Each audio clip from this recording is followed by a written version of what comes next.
प्रसिद्ध पशुपति मोहर कहाँ से मिली है? हड़प्पा, लोथल, मोहनजोदड़ो और रंगपुर।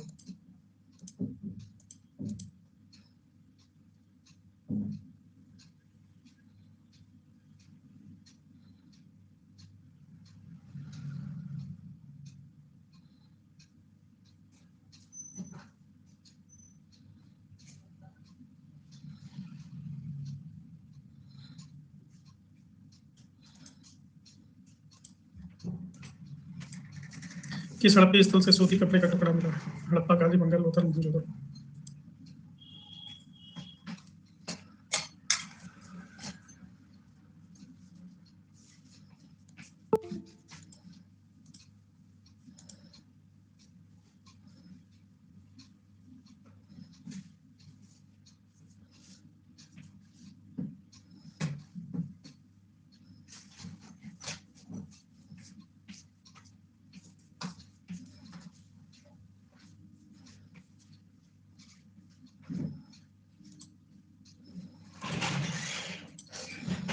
हड़प्पाई ईंटों की नाप का अनुपात क्या है?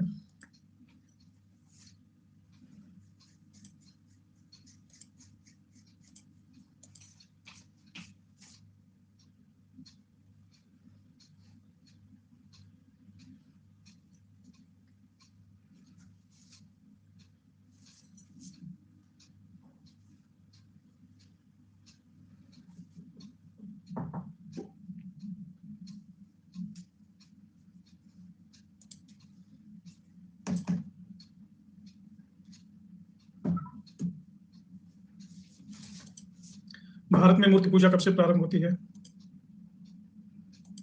हड़प्पा काल, वैदिक काल, मौर्य काल, गुप्त काल।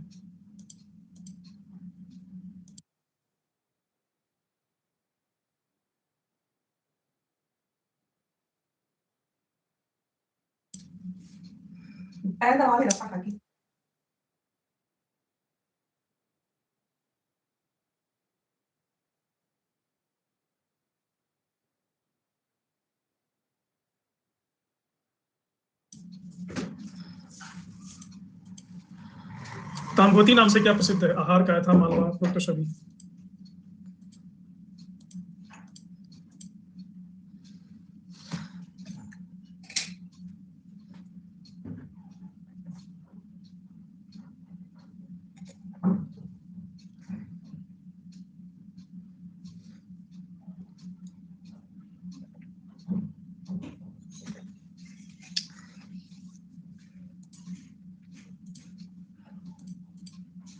घिलुंड स्थल का संबंध किस संस्कृति से है?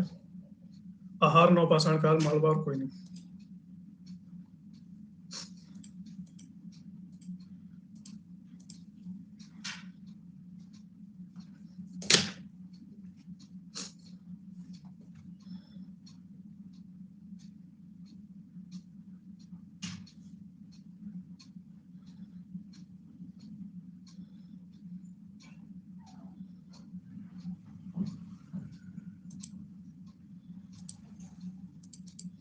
निम्नलिखित में से कौन भारत में प्राप्त सबसे बड़ा हड़प्पी स्थल है? बनवाली, कालीबंगा, लोथल और राखीगढ़ी।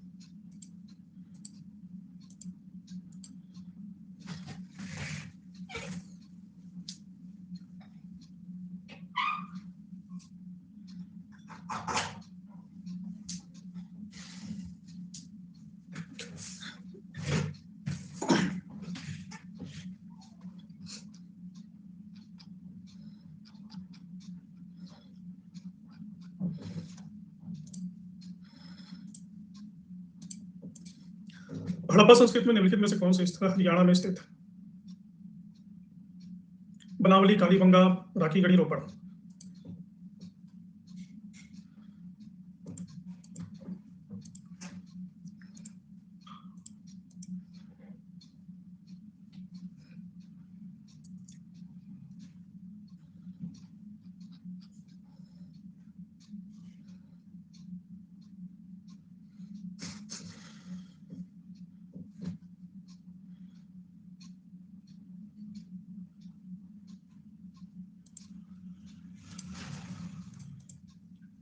इनमें से कौन चंदोपुरा स्थल महानगर माना जाता है? चंदोदड़ो, रोपड़, सुरकोतदा, राखीगढ़ी।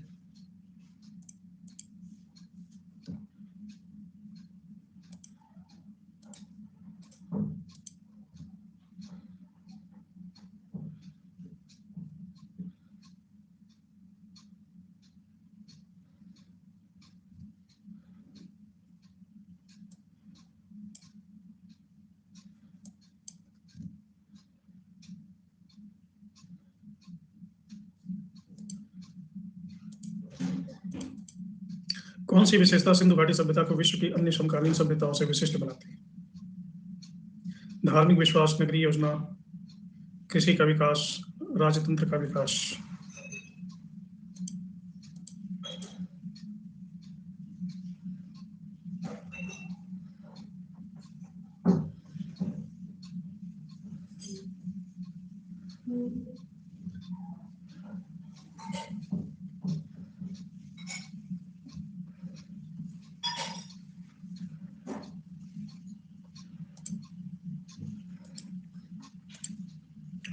अब इसके आगे क्वेश्चन बीच बीच में करते रहेंगे। हम सामाजिक और धार्मिक स्थिति के बारे में बात कर रहे थे।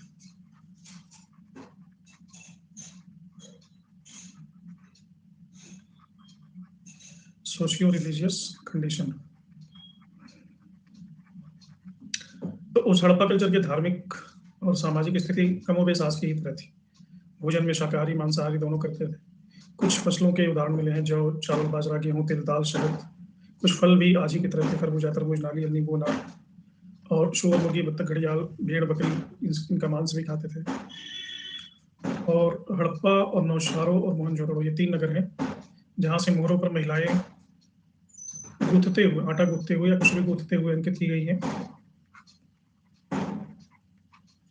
और चक्की पीसते हुए।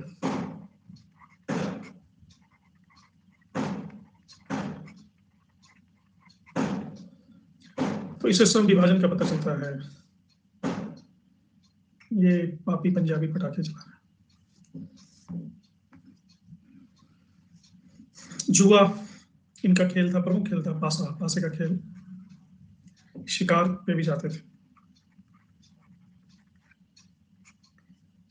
नाम है हड़प्पा, मोहनजोदड़ो तो है ही है। एक और स्थल है नौशारो।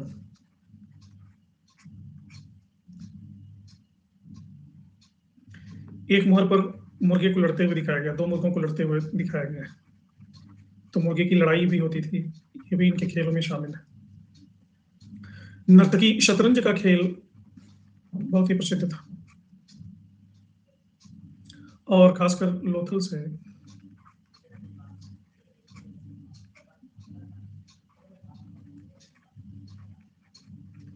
दो बोर्ड्स मिले हैं लोथल से, शतरंज चेस के बोर्ड। इसके साथ साथ लट्टू का खेल। लट्टू पता नहीं आज की पीढ़ी ने देखा होगा कि नहीं।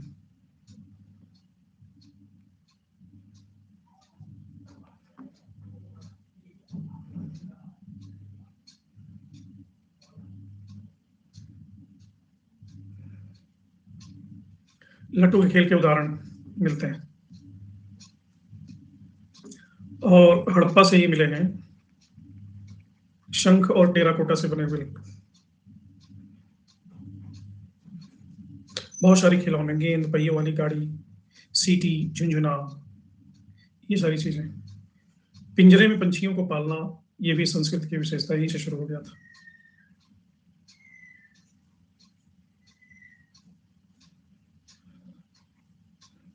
मछली पकड़ना,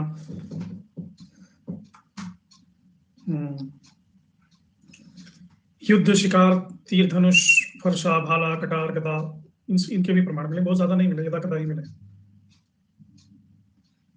और गुजरात में है कच्छ, कच्छ की खाड़ी।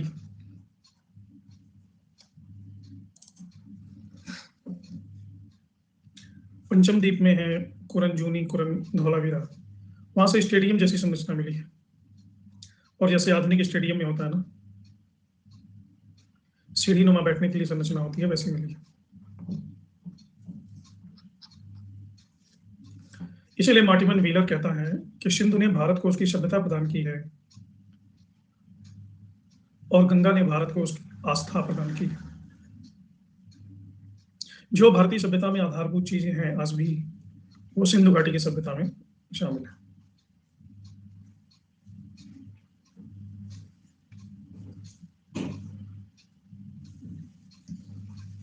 धार्मिक स्थिति, धार्मिक कर्मकांड, धार्मिक अनुष्ठान, दार्शनिक मान्यताएं,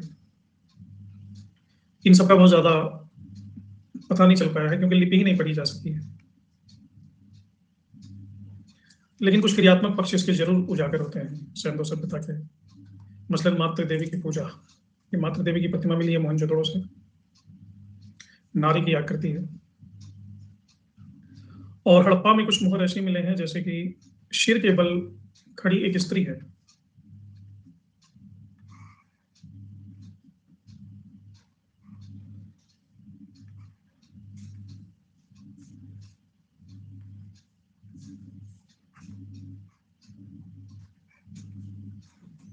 सिर के बल खड़ी एक स्त्री की प्रतिमा।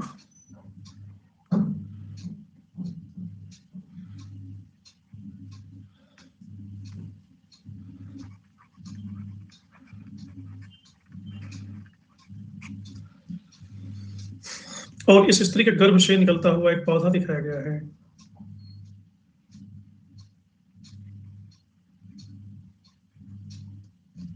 हड़प्पा से। इसे मार्शल ने कहा है कि ये पृथ्वी माता की प्रतिमा है। एक इतिहासकार है वेंकटेश, वो कहते हैं ये दीप लक्ष्मी है।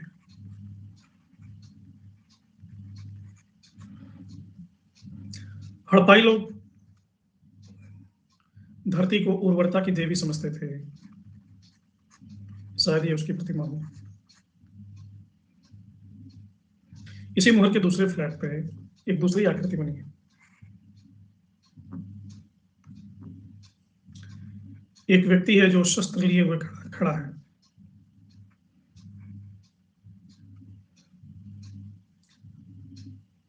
और एक स्त्री दोनों हाथ उठाए खड़ी है, हैंड्स।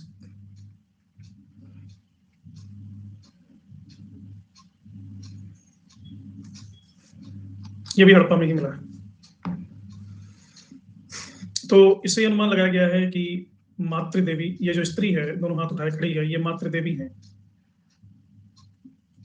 और उस जमाने में भी बलि प्रथा का प्रचलन था। बलूचिस्तान में एक विशेष संस्कृति है जिसे कहेंगे झोब संस्कृति।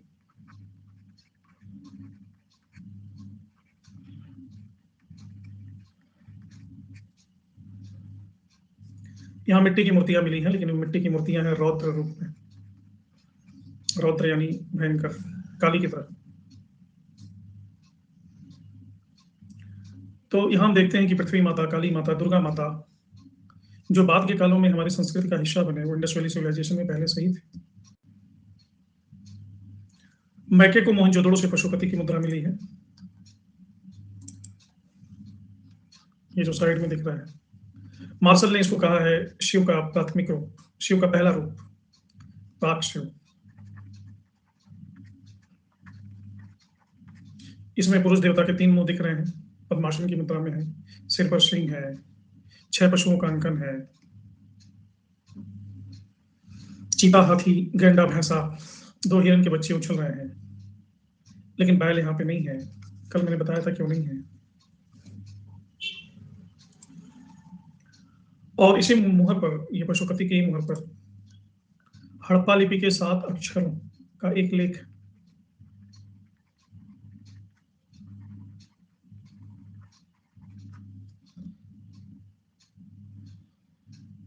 मोहनजोदड़ो में एक तांबे की मुद्रा मिली है, तांबे का एक फलक मिला है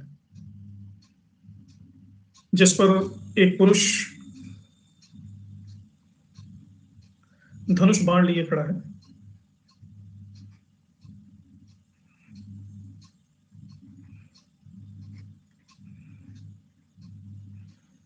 बाद में ऐसी संरचना हमको देखने को मिलती है किरात अर्जुनियम में, यानी किरात और अर्जुन की जो कहानी है शिव की, शिव का एक अवतार थे।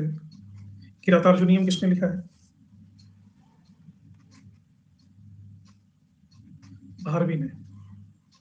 तो ये मोहनजोदड़ो से मिली, बाद में हम देख लेते हैं कि एक महाकाव्य के रूप में डेवलप हो गई।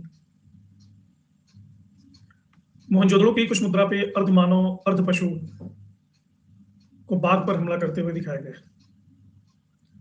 अब आगे चल करके नरसिंह अवतार से ये सामने रखता है। तो पशुओं का अंकन काफी खास मात्रा में किया गया है इंडस सभ्यता में,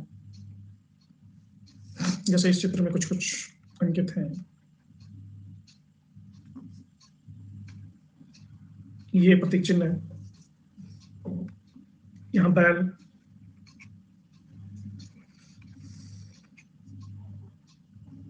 हाथी, स्वास्तिक।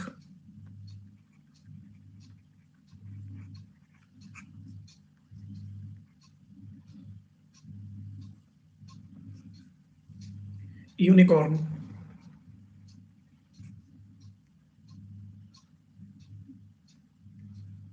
ये सब वहां के मोर है। तो लगभग वो सारे प्रतीक मिलते हैं जो बाद में हिंदू सभ्यता का अंग बन गए। जैसे हिंदू सभ्यता में वो वृक्ष, खास वृक्ष की पूजा का बड़ा महत्व है।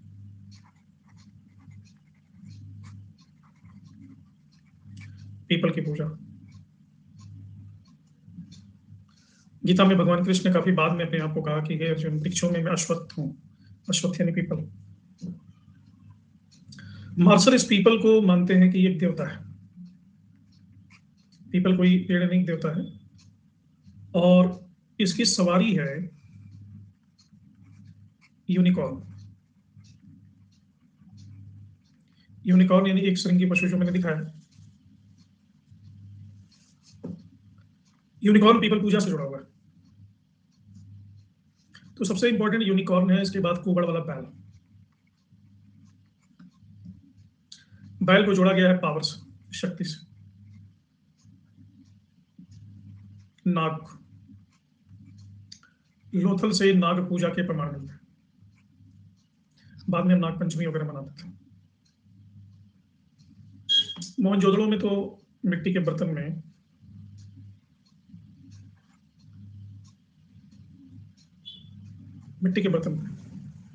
नाग फन के नीचे खड़े व्यक्ति की आकृति मिलती है। इन नाग के फन के नीचे खड़े व्यक्ति की आकृति जो मिली है वो किसकी याद दिलाती है? भगवान कृष्ण। मोहनजोदड़ो से एक मोहर मिली है जिसमें एक लाइन में 7 लोग खड़े हैं।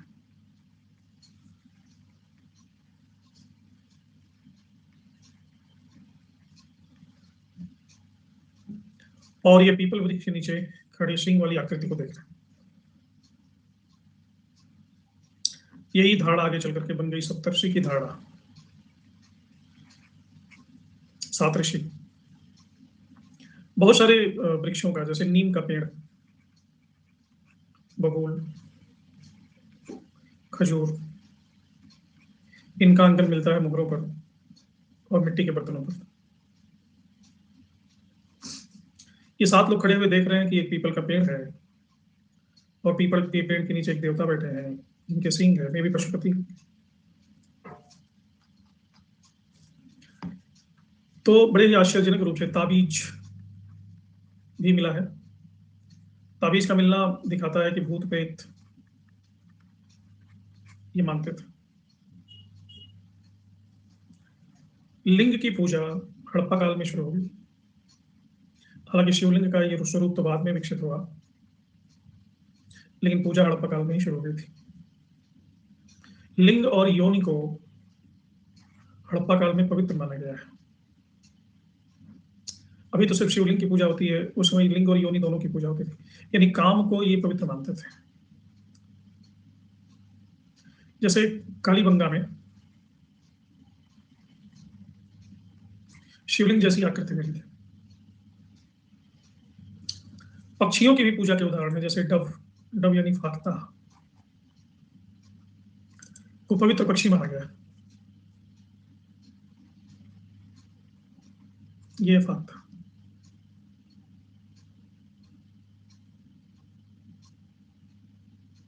लिंग पुरुष का होता है, योनि स्त्री स्त्री होती है ना। फाख्ता बड़ा दुर्लभ पक्षी है।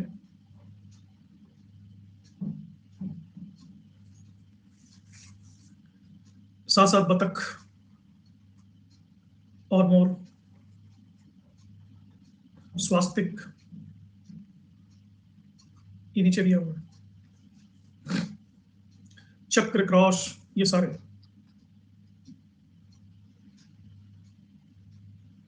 तो स्वास्तिक बताता है कि सूर्य की उपासना शुरू हो गई थी। जल पूजा के भी साक्ष्य मिले। अब जैसे इस चित्र में दिखाया गया है, एक शिवलिंग जैसी संरचना है। नहीं, डक नहीं, डब डब फाता डब को कहते हैं। ये दिख रहा है संरचना, शिवलिंग से मिलती जुलती, और विशेषकर लोथल, कालीबंगा और संघोल से अग्निकुंड मिला है। अग्निकुंड यानी यज्ञ और हवन भी शुरू हो गया था। यज्ञ के माध्यम से भी उपासना होती थी। स्वास्तिक सूर्य का चिन्ह है।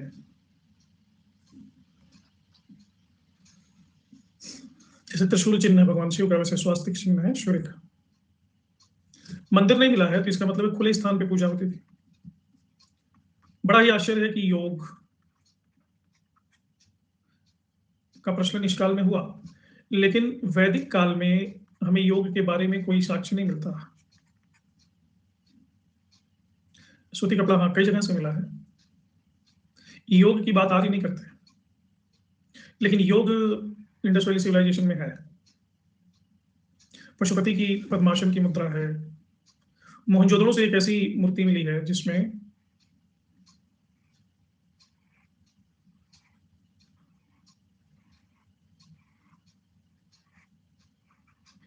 इसकी आंखें बीच में हैं, पुतलियां।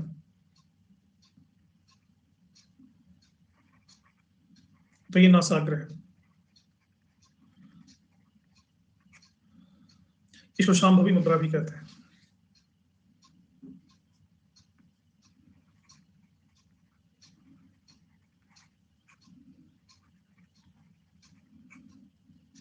ये भी योगिक मुद्रा है, त्राटक की मुद्रा है। अंत्येष्टि की परंपराएं लगभग वही थी जो आज भी हैं। पूरी तरह से दफना देना, आंशिक दाह संस्कार। गंगानगर राजस्थान में एक जगह है तरखान वाला डेरा।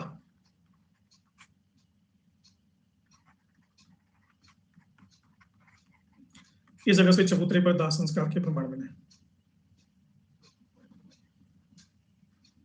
यानी एक शव का दाह संस्कार करने के बाद उसकी राख और अस्थियों के ऊपर मिट्टी की एक परत बिछा दी जाती थी, फिर उस पर दूसरा शव दाह संस्कार किया जाता था। इस तरह से 5 लेयर्स एक के ऊपर एक उस चबूतरे पे किए गए।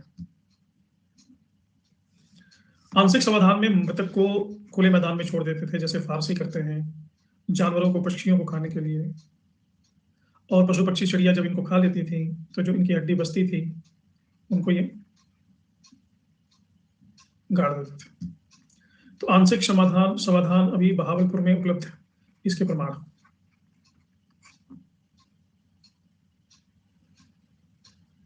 ताबूत भी मिला है। मैंने बोला तरखान वाला डेरा में एक चबूतरा मिला है। इस चबूतरे पर किसी को जलाया गया, और जो इसके अवशेष बचे इसको मिट्टी ऊपर डाल दी गई, फिर किसी दूसरे को जलाया गया। इसी तरह से मिट्टी डाल डाल के 5 लोगों को जलाया गया। बहावलपुर कहाँ है बताओ भाई? मोहनजोदड़ो और सुरकोतदा। मोहनजोदड़ो में आश्चर्य की बात है कि कब्रिस्तान नहीं मिला है, लेकिन मोहनजोदड़ो में आंशिक शवाधान मिला है। सॉरी, आंशिक नहीं, कलश कलश शवाधान।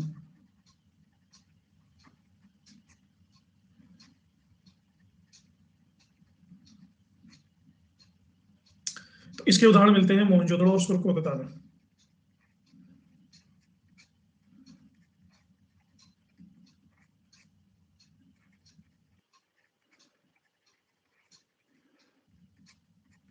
कलश शवाधान।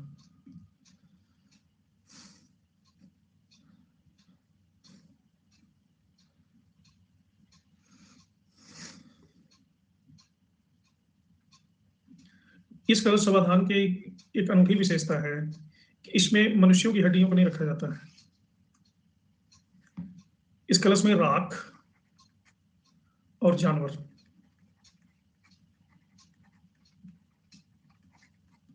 इन दोनों को रखा गया है।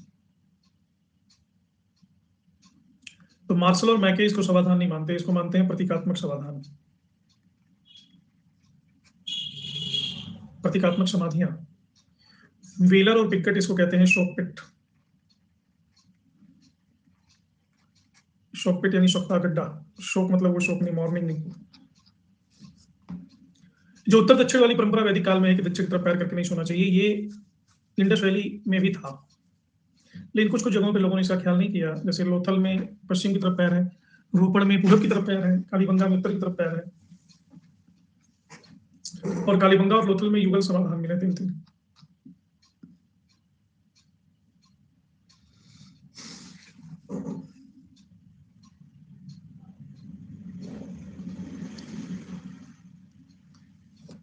उनके चित्रांकन से पता चला, जब पेट से निकलता हुआ पौधा दिखाएंगे, पौधा उग रहा है, तो कहां से पौधा उगता है? आसमान से तो नहीं उगता ना, ये इसमें पौधा उग रहा है इनके गर्भ से। पौधा कहां से उगता है? धरती से ही उगता है। तो ये स्त्री जो उल्टी खड़ी है, धरती ही होगी। ये देखो अनुमान है, ऐसा नहीं वो चिट्ठी लिख के गए थे कि हम जब नष्ट हो जाएंगे तो हमारी चिट्ठी आपको मिलेगी। जैसे कुछ कुछ होता है फिल्म में, अंजलि को मिलती है चिट्ठी कि आज तुम्हारा 11वां बर्थडे, आज ये होगा वो होगा, तुम इतनी बड़ी हो गई हो। ऐसे यहाँ चिट्ठी लिख करके नहीं गए थे कि ऐसा है, कैसा होगा। ये हम ऐसा अनुमान लगाते हैं, ये अनुमान गलत भी सिद्ध हो सकता है। तो जब तक एक दूसरा अनुमान नहीं आएगा तब तक इस अनुमान को हम मानेंगे। दूसरा आ जाएगा तो इसको कह देंगे गलत था, बोल देंगे तरीके तो गलत निकला। सारा इतिहास कहीं ना कहीं अनुमान है।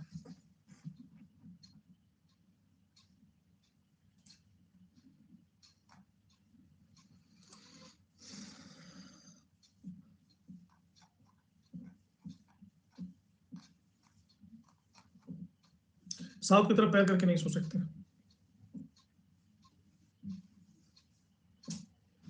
क्यों नहीं सो सकते?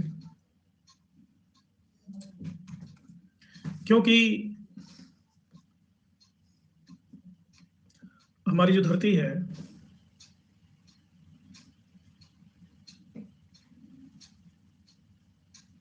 और ये हम,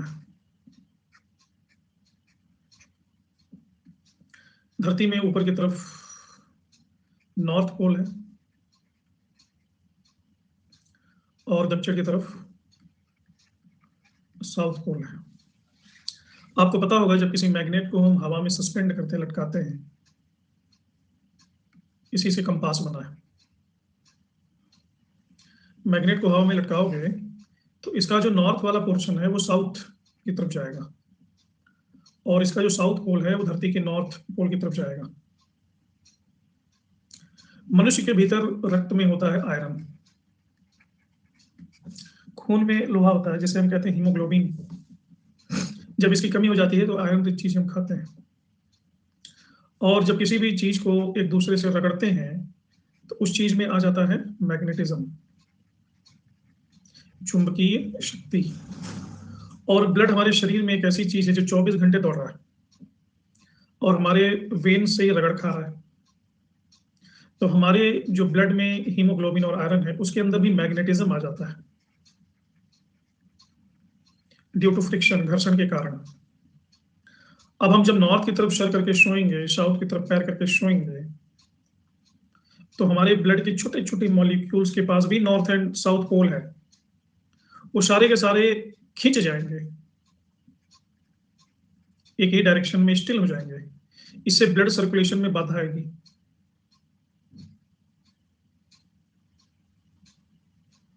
और इससे कभी कभी मृत्यु भी हो जाती है।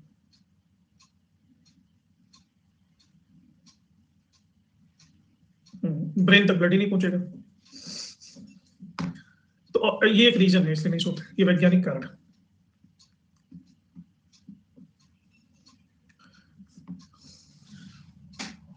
कब्रिस्तान शहरों के बाहर होते थे। अगर हम इकोनॉमिक कंडीशन की बात करें, आर्थिक स्थिति की, तो सिंधु सभ्यता कृषि और व्यापार के सूक्ष्म संतुलन पर टिका हुआ था। व्यापार था लेकिन कृषि मुख्य था, खेती। और वो जमीन बड़ी उपजाऊ थी क्योंकि नदियों से बाढ़ आती थी हर साल और मिट्टी उपजाऊ मिट्टी आ जाती थी। खासकर जलोढ़ मिट्टी। कांसे के खेती के उपकरण मिलते हैं, हल, कुदाल वगैरह। डीडी कौशाम्बी कहते हैं कि सिंधु सभ्यता के लोगों को भारी हल का ज्ञान नहीं था। लेकिन सिंधु सभ्यता के लोगों को भारी हल का ज्ञान नहीं था, तो बनावटी से मिट्टी के हल कैसे मिले हैं? और जुताई कैसे होगी? जुताई नहीं होगी तो खेती कैसे होगी? फसलें कैसे होंगी? नगरीकरण कैसे होगा? तो मुख्य फसल थी गेहूं और जौ। कपास, मटर, तिल, बाजरा ये भी था। पता चला है रिसर्च से कुल 9 फसलों का ज्ञान था सिंधु लोगों को, लेकिन गन्ने का ज्ञान नहीं था। दाल भी नहीं खाते थे, दाल का ज्ञान नहीं था। एक साथ 2 फसल भी उगे हैं, और लोथल से एक मिट्टी का प्लेट मिला है, उस पर बीज बोने के यंत्र का भी प्रमाण मिला है।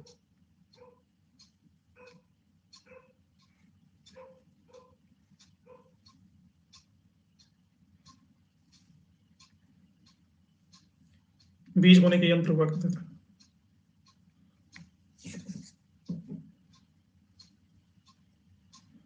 इतना नहीं पता सिम्मी जी, ये यमराज से डायरेक्ट पूछिए, कॉल कीजिए, इमरजेंसी कॉल, वो बताएंगे।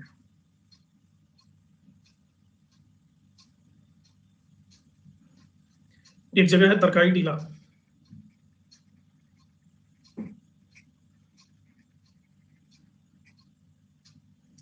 तरकाई टीला से अनाज काटने का हंसिया मिला है।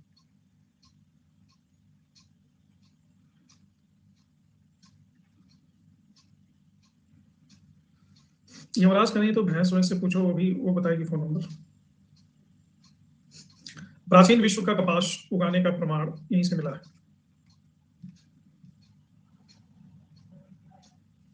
मिट्टी हल बनाया गया बच्चों को खेलने के लिए, खेती करने के लिए नहीं।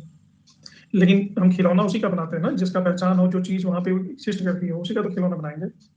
कार का खिलौना बनाते हैं क्योंकि कार बड़ी कार है। तो यूनानियों ने कपास उगाने के कारण इन्हें कहा सिंडन। सिंडन का मतलब वो चीज जिसकी उत्पत्ति सिंध में हुई हो।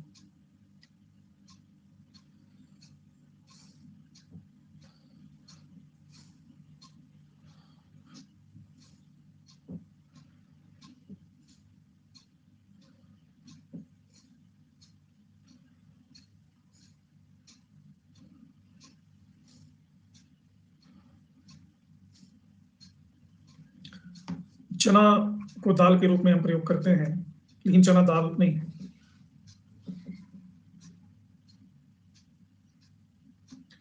चने का हम छोला भी बनाते हैं, बेसन भी बनाते हैं, खड़े चने की सब्जी भी बनती है, काले चने का छोला भी बनाते हैं। चना सिर्फ दाल थोड़ी ना है, लेकिन अरहर है। अरहर सिर्फ दाल है, उड़द, मूंग, मंसूर, ये दाल है।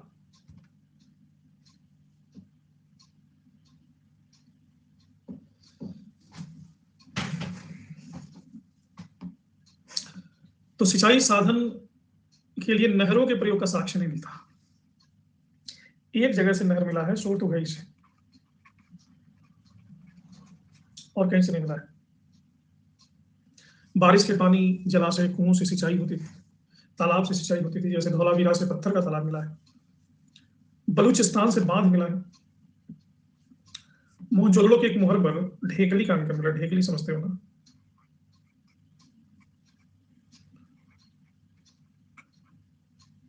दो लोग होते हैं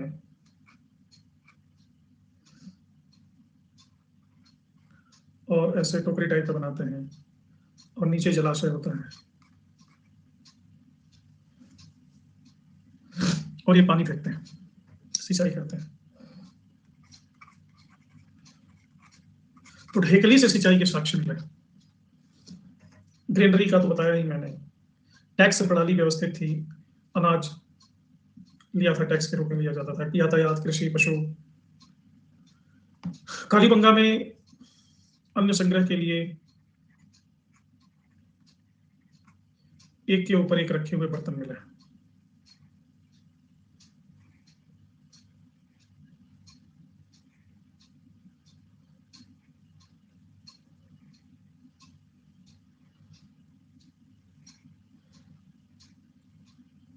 ऐसा इसमें अनाज संग्रह किया जाता था। पशु पालने के भी प्रमाण मिले हैं, जैसे गाय, बैल, बकरी, हिरण, हाथी, ऊंट, गधा, ये भी पाले जाते थे। हड़प्पा में गधा पालने के प्रमाण मिले हैं, क्योंकि हड़प्पा में गधे की हड्डी मिली। कोई पूछ रहा था कि सरीसृप के प्रमाण कहाँ मिले। हड़प्पा से ही समुद्री कैटफिश की हड्डियां मिली, साथ ही सूखी मछली, कछुआ, घोंघा, इनका भी व्यापार होता था। मछली, कछुआ, घोंघा। गाय, ऊंट और घोड़े का अंकन मोहरों पर नहीं मिलता। मोहनजोदड़ो से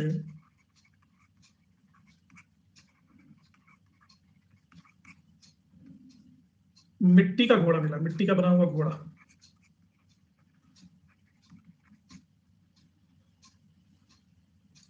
लोथल से घोड़े की 3 मिट्टी की मूर्तियां। शुरकोतला से घोड़े की हड्डियां।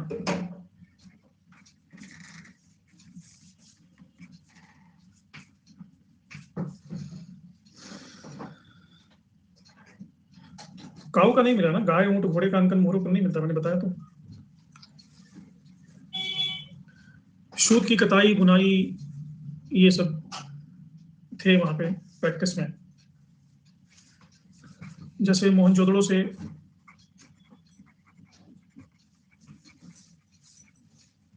दयाराम साहनी को चांदी के घड़े में लिपटा हुआ कपड़ा मिला।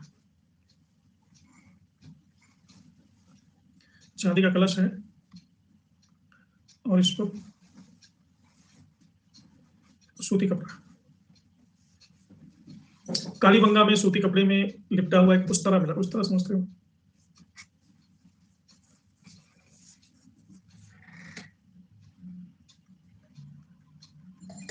जिससे दाढ़ी बनाते हैं। तो वस्त्र उद्योग भी प्रमुख उद्योग था और मिट्टी के बर्तन बनाना भी प्रमुख उद्योग था। हाथी दांत हड्डी के उपकरण भी मिले हैं। टाइल्स, ईंट, मिट्टी के बर्तन, हड्डी की सुइयां, हाथी दांत की पटरी, स्केल,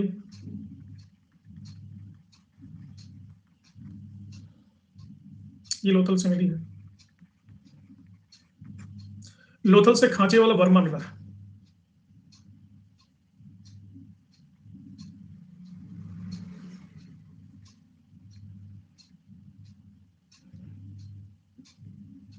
वर्मा से होता है ना, किसी के नीचे रख करके घुमा दो तो उसमें छेद हो जाएगा। ये भी लोथल से ही मिला, खांचे वाला वर्मा। अच्छा, आभूषणों का भी निर्माण में दक्ष थे। मन के बनाने के कारखाने थे इनके।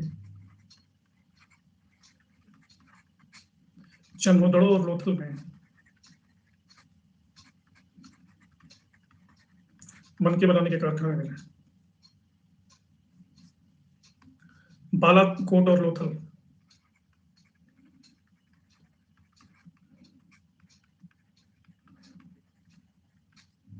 सीप उद्योग,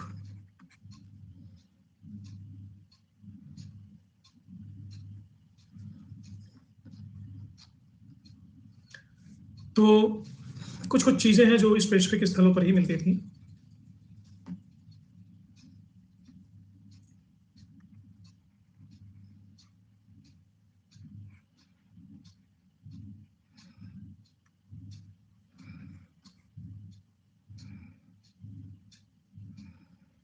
जैसे मैसूर में है एक जगह कोलार, कर्नाटक, और यहां से सोना मिला है। अजमेर,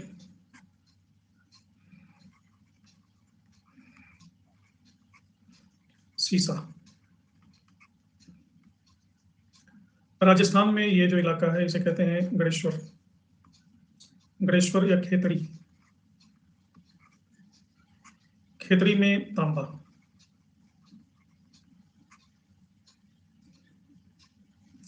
तांबा यहाँ पे एक जगह है, गल्फ कंट्रीज है, ओमान। ओमान से भी तांबा बनाया जाता था। गुजरात में मनका बनाने के लिए कीमती पत्थर था गोमेद। कश्मीर से भी और गुजरात के काठियावाड़ से भी देवदार लकड़ी।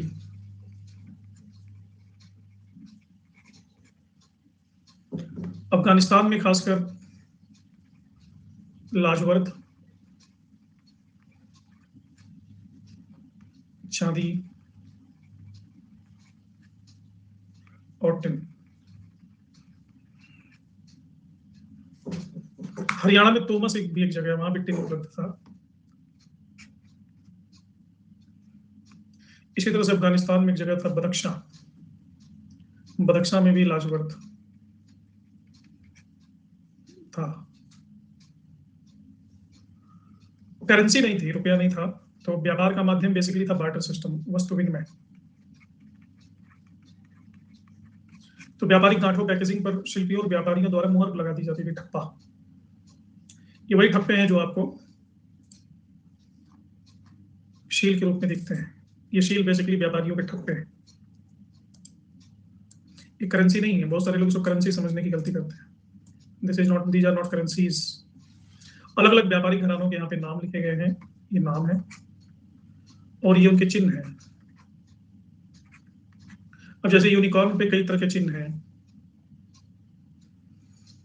तो एक ही व्यापारिक घराने की ब्रांच जैसे रिलायंस है, तो रिलायंस मोबाइल भी बनाता है, रिलायंस सुपरमार्केट भी है, रिलायंस पेट्रोलियम भी है, रिलायंस के कई ब्रांचेज हैं। ऐसे एक ही व्यापारिक मार्ग, कोई बर्तन का भी व्यापार करता है, कोई धातु का भी करता है, कपड़े का भी करता है। लाजवर्द एक मणि है, लैपिस लाजुली, अंगूठी बना के पहनते हैं, नीली मणि टाइप की होती है, नीली नीली।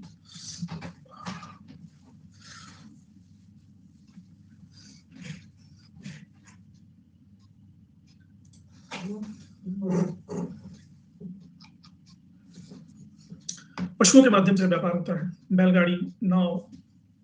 से मोहनजोदड़ो में एक सुमेरिया का नाव का अंकन हुआ है, मोहनजोदड़ो के एक मोहर। लोथल में गोदीवाड़ा था।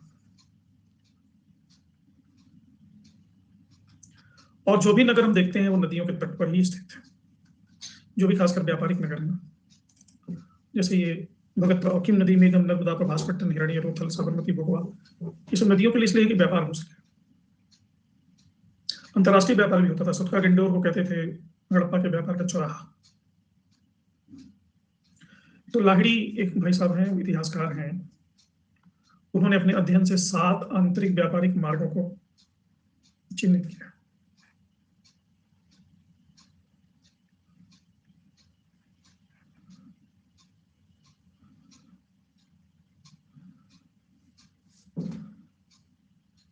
आंतरिक व्यापारिक मार्ग, सिंध और दक्षिणी बलूचिस्तान, ये पहला। तटीय सिंध, ऊपरी सिंध और मध्य सिंध, ये दूसरा। सिंधु के मैदान और राजस्थान, ये तीसरा। सिंधु और हड़प्पा के उत्तर में जो क्षेत्र स्थित है उनके साथ। सिंध और पूर्वी पंजाब, पूर्वी पंजाब और राजस्थान, और सिंध और गुजरात, ये व्यापारिक मार्ग है। मेघम, मेघम का नाम मैंने लिया क्या?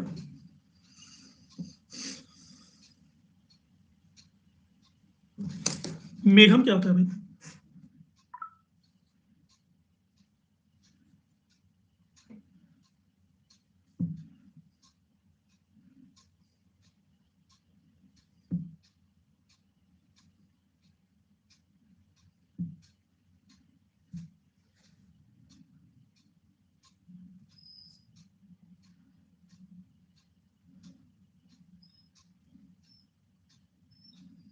मेघारे मेघारे, वो वाला मेघम।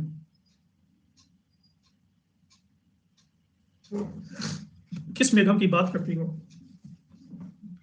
जिस तरह से आंतरिक व्यापार के मार्ग थे, इसी तरह से बाह्य व्यापार के भी मार्ग थे।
ऐसे है अफ्रीका और यूरेशिया का नक्शा।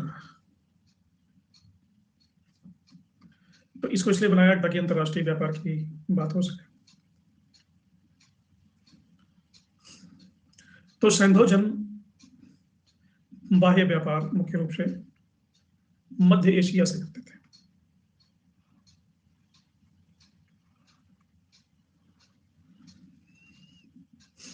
और दूसरा, इनका जो जलीय मार्ग था वो फारस की खाड़ी था।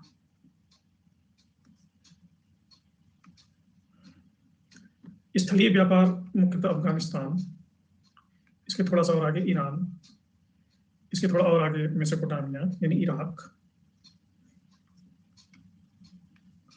और यहां से आगे मिस्र, थोड़ा सा और आगे क्रीट। इन देशों के साथ इनका आंतरिक व्यापार था। तो ये जो आप देख रहे हैं कि सारे व्यापारिक मार्ग एक जगह से प्रोजेक्ट हो रहे हैं ना अंतरराष्ट्रीय, यही जगह है शोर तो हुई।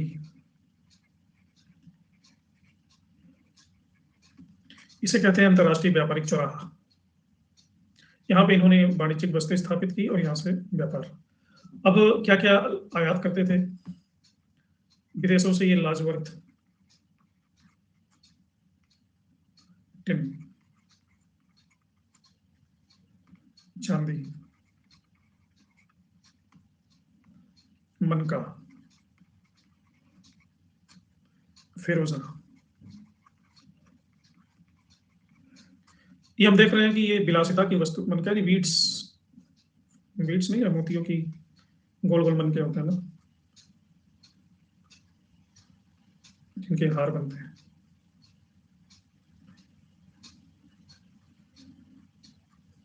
सांसों की माला पे शिमरू में पीका। फिरोजा एक पत्थर है, हरिताश में भी कहते हैं इसको। तो लाइफ एसेंशियल आइटम्स नहीं है मंगा रहे, क्योंकि वो सब इनके पास होती थी, खाने पीने की चीजें वो सब नहीं मंगाते थे। तो अंतर्राष्ट्रीय व्यापार के कुछ प्रमाण भी मिले हैं, जैसे सुमेरिया। सुमेरिया किस देश में है?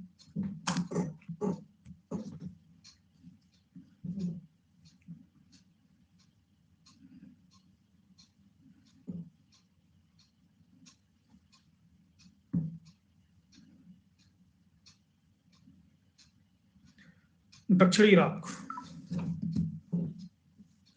दक्षिण इराक में एक सम्राट है, दक्षिण इराक होगा ये इलाका।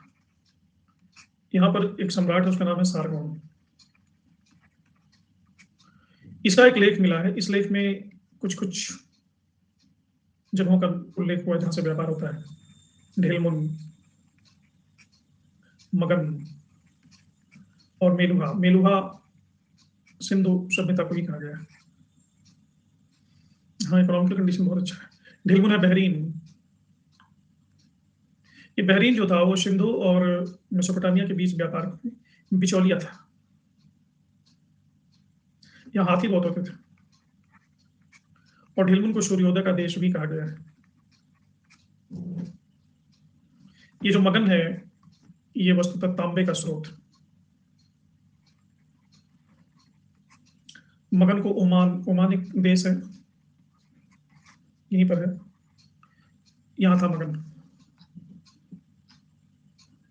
मेलुहा एग्जैक्टली था मोहनजोदड़ो।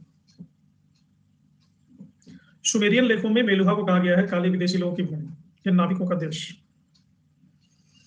तो मेसोपोटामिया में सारगोन की बहुत सारे मोहरें मिली हैं 2400 से लेकर 1785 ईसा पूर्व, यानी इसी टाइम में सर्वाधिक व्यापार होता था। तो बाकियों से भी व्यापार होता था, थोड़ा कम होता था लेकिन होता जरूर था। जैसे मिस्र से, ये मिस्र है, इजिप्ट।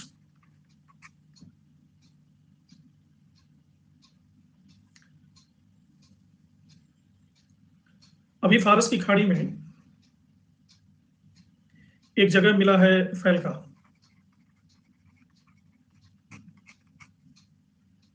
फैलका से शेल खड़ी की मोहरें मिली हैं और जिन पर बैल की आकृति बनी है और हड़प्पा लिपि अंकित है। फारस से बटखरे भी मिले हैं हड़प्पा के। तो सिंधु घाटी की सभ्यता का की समृद्धि इसी बात पर निर्भर थी किसका बाह्य व्यापार होता था। अब प्रश्न ये उठता है कि सिंधु सभ्यता कहां से पैदा होगी? इसका उत्तर किसी के पास नहीं है। बहुत सारी थ्योरीज हैं। कुछ लोग कहते हैं कि ये सुथी, कुल्लू या चैलकोलिथिक एज की संस्कृतियां ही विकसित होकर के सिंधु सभ्यता बन गई। कुछ लोग कहते हैं ना जी ना, ये तो विदेशी थे, विदेशी आए थे, हम नहीं मानेंगे। कुछ कहते हैं कि भाई एलियन थे, न पैदा होने का पता है न मरने का पता है, कि मतलब विलुप्त कैसे हो गया और उत्पन्न कैसे हो गया, पतन कैसे हुआ और जन्म कैसे हुआ। तो कई तरह की थ्योरीज हैं इसमें कि सिंधु संस्कृति कैसे आई। अब जितने प्रमाण मैंने बताया, आप देख रहे हैं कि सारे प्रमाण वैदिक सभ्यता से संबंधित प्रमाण हैं, यानी वो प्रमाण आज के भी जनजीवन में और वैदिक सभ्यता में भी व्याप्त थे। सबसे बड़ी बात है कि सिंधु लिपि पढ़ी नहीं जा सकी है क्योंकि ट्यूटोरियल है। तो दो प्रकार की उत्पत्ति का मत प्रचलित है, विदेशी उत्पत्ति का मत और स्वदेशी उत्पत्ति का मत। कुछ लोग कहते हैं कि सिंधु घाटी में जो लोग आए थे वो विदेशी थे।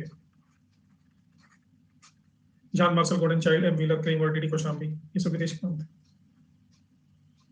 व्हीलर ने तो साफ कहा कि ये सुमेरियन सभ्यता के उपनिवेश थे मेसोपोटामिया के।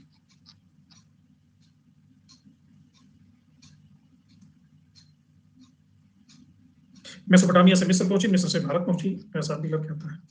ये आर्यों के बारे में बड़ा उटपटांग वक्तव्य देता है।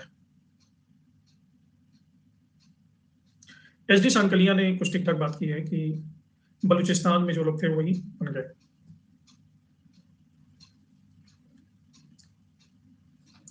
लेकिन मेसोपोटामिया को आप कंपेयर नहीं कर सकते इंडस वैली सिविलाइजेशन से। जैसे अगर हम मेसोपोटामिया की बात करें और इंडस की बात करें तो मेसोपोटामिया में मंदिर बहुत बने हैं और सिंधु घाटी की सभ्यता में मंदिर है ही नहीं। सुमेरिया का नगरीकरण अव्यवस्थित है जबकि सिंधु सभ्यता का नगरीकरण व्यवस्थित है। चसबोर्ड पद्धति पर सैनिटेशन में बहुत बड़ा अंतर है। सिंधु सभ्यता में ईंटों का निर्माण पकाकर किया जाता था, वहीं मेसोपोटामिया में धूप में सुखाकर किया जाता था। आकार प्रकार में भिन्नता है, लिपि में भिन्नता है। सुमेरियन लिपि में 900 अक्षर हैं, कीलात्मक है, और सिंधु लिपि में 400 अक्षर है, चित्रात्मक है। मिट्टी के बर्तनों में भी अंतर है, रंग में, चित्र में, मोहरों में। मतलब मेसोपोटामिया से भिन्नता बहुत है। तो हम कैसे कहते हैं कि मेसोपोटामिया से इंडस वैली सिविलाइजेशन पैदा हुई? कुछ लोग कहते हैं नहीं, विदेशी नहीं स्वदेशी उत्पत्ति का मत है। जैसे बीबीलाल एकमात्र ऐसे इतिहासकार हैं जो कहते हैं कि ऋग्वैदिक, आर्य और हड़प्पाई सभ्यता के लोग एक ही थे। इन दोनों संस्कृतियों में कोई अंतर ही नहीं है। लेकिन इस पर भी इतिहासकार अड़ंगा लगाते हैं। दोनों जब एक ही थे तो वैदिक सभ्यता में लोहे का ज्ञान था और सिंधु सभ्यता में लोहे का ज्ञान था ही। वैदिक सभ्यता में लिपि नदारद है, सिंधु सभ्यता में लिपि। वैदिक सभ्यता में घोड़ा और गाय अर्थव्यवस्था के प्रमुख केंद्र हैं, सिंधु सभ्यता में नदारद है। वैदिक सभ्यता ग्रामीण सभ्यता है, सिंधु सभ्यता शहरी सभ्यता है। यानी वैदिक सभ्यता कृषि प्रधान है और सिंधु सभ्यता व्यापार प्रधान है। वैदिक सभ्यता में लिंग पूजा, मूर्ति पूजा, मंदिर, योग वगैरह कुछ नहीं है। सिंधु सभ्यता में मंदिर को छोड़ के बाकी सब कुछ है।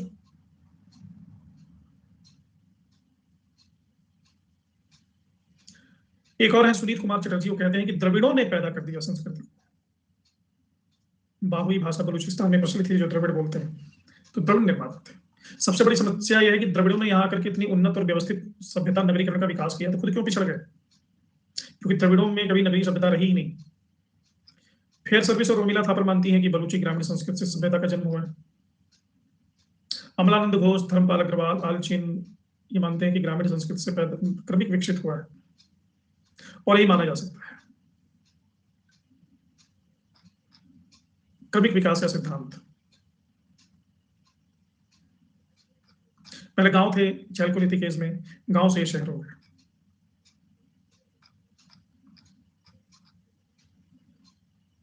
इस सभ्यता कुछ आधारभूत कारक हैं, जैसे नियोजित नगर निवेश, व्यापक स्तर पर ईंटों की संरचना, लेखन कला, मानक वाट माप, दुर्ग नगर और निम्न स्तरीय शहरों के बीच अंतर, कांसे के औजार का निर्माण, मिट्टी के बर्तनों का निर्माण, नगरीय और ग्रामीण संस्कृतियों के बीच संपर्क, आंतरिक और बाह्य व्यापार के बीच स्थापित एक सूक्ष्म संतुलन। तो जिस तरह से उत्पत्ति के बारे में समस्या है, वैसे पतन के बारे में भी समस्या है। अलग अलग मत है।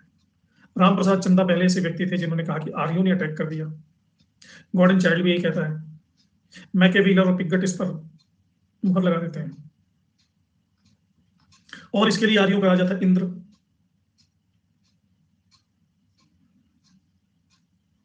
क्योंकि ऋग्वेद में लिखा है पुरंदर। पुरंदर का मतलब होता है दुर्गों का विनाशक। गलत। पुरंदर का मतलब होता है दुर्गों का मालिक, विनाशक नहीं।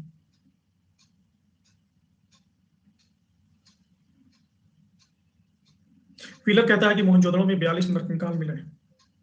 ये लोग आर्यों के आक्रमण के कारण मरे थे। तो सबसे पहले अमेरिकी विद्वान था जॉर्ज एफ डेल्स। उसने कहा कि चलो मान लेते हैं कि मोहनजोदड़ो में आर्यों ने आक्रमण कर दिया, बाकी सभ्यता क्यों विलुप्त होगी। के यू आर कैनेडी ने विधिवत अध्ययन किया है, बताया है कि इन कंकालों में केवल एक मानव की मृत्यु चोट लगने के कारण हुई, शेष मलेरिया से मरे। तो फ्लॉप हो गया, क्योंकि कंकालों पर जो चोट लगे हैं वो भर गए थे, और एक साथ सभी नहीं मरे हैं, इनके मरने में लंबा अंतराल है। रामचरण शर्मा भी कहते हैं कि अभी तक आर्यों और हड़प्पाई सभ्यता के लोगों के बीच युद्ध के प्रमाण नहीं मिले, और केवल मोहनजोदड़ो के लोगों से युद्ध हुआ, बाकी लोथल, बनवाली, राखी, गढ़ीसुर, कोतदा, उनका क्या है। तो ये संतुष्ट नहीं कर पाती। मार्शल मैके एस आर राव कहता है बाढ़ आ गई थी, मोहनजोदड़ो, चंद्रदड़ो, लोथल, लेकिन बाकी मोहनजोदड़ो बाढ़ के कारण 7 बार उजड़ा, 7 स्तर मिले हैं। जो 6 बार बच सकता है वो 7वीं बार क्यों नहीं बच पाया, इसका भी उत्तर नहीं मिलता है। और उन नगरों के पतन की व्याख्या हम कैसे करेंगे जो नदियों के किनारे नहीं थे। तो इस तरह से बहुत सारे मत हैं, मतांतर हैं, बहुत सारे प्रॉब्लम्स हैं, लेकिन सॉल्यूशन कुछ भी नहीं। कोई एक सर्वमान्य मत नहीं दिखाई देता। तो ये मैंने लिस्टिंग कर दी है कि कौन क्या कहता है कि पतन कैसे हुआ, क्यों हुआ, इसको आप देख लेंगे। तो इसी के साथ हड़प्पा सभ्यता समाप्त होती है। कल हम शुरू करेंगे वैदिक सभ्यता। यह आपका लीडर बोर्ड है। पूजा मिश्रा फर्स्ट, भारती सेकंड, जयंती थर्ड, सीमा, सुहानी, सपना, हेमलता, पिंकी, सोनाओ, रीना। इसी के साथ इस सत्र को विराम देते हैं। सभी को नमस्कार, शुभ रात्रि। मिलते हैं कल।